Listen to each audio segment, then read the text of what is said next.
Finding a specific contact on your iPhone can sometimes feel slower than it should, especially if you have hundreds or even thousands of saved numbers.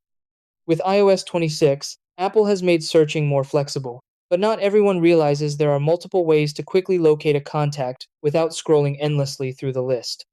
You can search directly inside the Contacts app, use Spotlight Search, or even access results from different apps at once. The trick is knowing where to tap and how to use the search field effectively.